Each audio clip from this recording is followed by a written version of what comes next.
For most of the 20th century, one company was so large, so profitable, and so powerful that it was treated less like a business and more like a private empire, one that presidents courted and small countries feared. It was the direct descendant of the most famous monopoly in history, and for a long stretch, it was simply the most valuable company on earth. And in the last few years, it made a bet so contrarian, so out of step with the mood of the age, that the world is still arguing about whether it was reckless or brilliant. The company is ExxonMobil. This is a series about the companies that run the world and the rivals they left behind.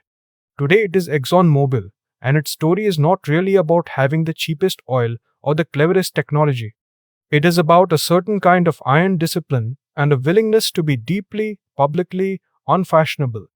To understand it, you have to go all the way back to the company it was born from, a company that basically invented the modern oil industry.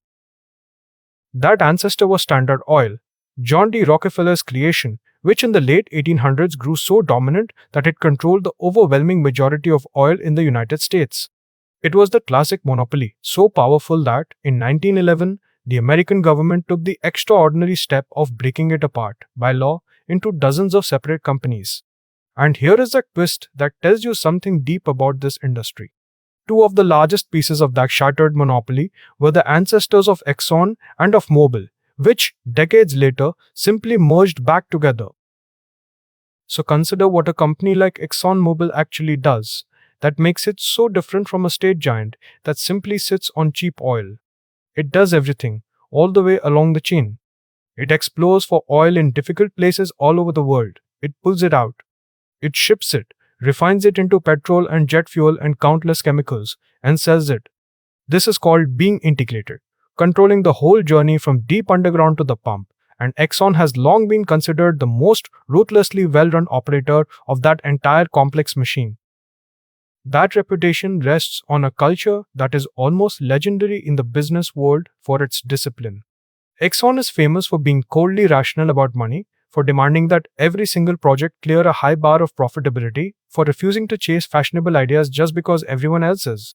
For decades, this made it a money-making machine of astonishing consistency, the steady titan that rewarded its shareholders through booms and busts alike, while flashier rivals stumbled. And its rivals are formidable. At the very top sit the other great Western majors, and chief among them, Exxon's mirror-image twin, Chevron. The two American giants are locked in a permanent, disciplined rivalry, often judged against each other almost project by project.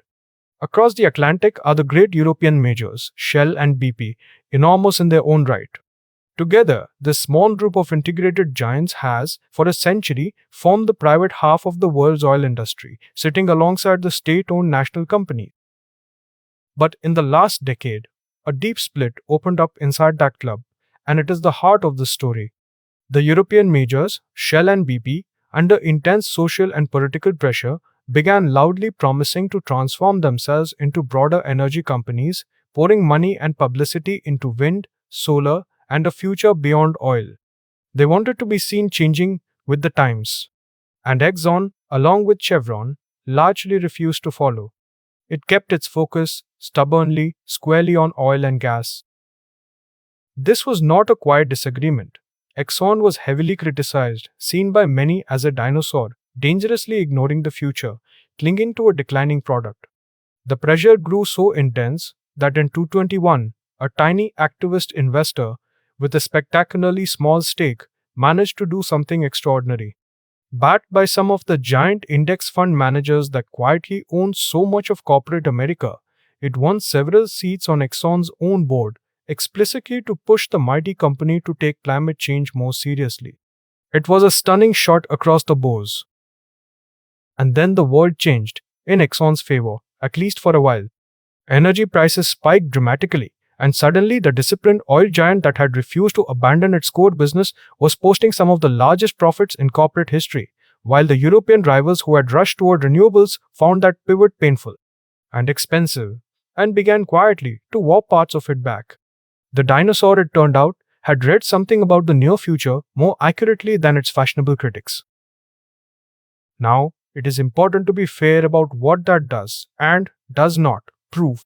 Exxon being right that the world would still want enormous amounts of oil this decade is not at all the same as being right about the destination. The long-term shift away from fossil fuels is still coming. The only real argument is about its speed. Exxon made a shrewd bet on the timing, on the world needing oil for longer than the optimists hoped. But timing is not the same as destiny, and the deeper question its critics raised has not gone away. So the uncomfortable question this series keeps returning to takes an unusually moral shape here. What is the right role for a company that supplies something the world genuinely, desperately still needs, but which is also slowly damaging the very planet that needs it? Exxon's answer has been unfashionably blunt. The world runs on this, it says, and pretending otherwise helps no one, so we will supply it, superbly, for as long as it is wanted. Whether that is honesty or evasion is one of the defining arguments of our time. And here is the quieter truth beneath the noise. This is a company whose deepest skill was never really geology or even engineering. It was financial discipline and a certain stubbornness, a refusal to be swept along by whatever everyone else believed this year.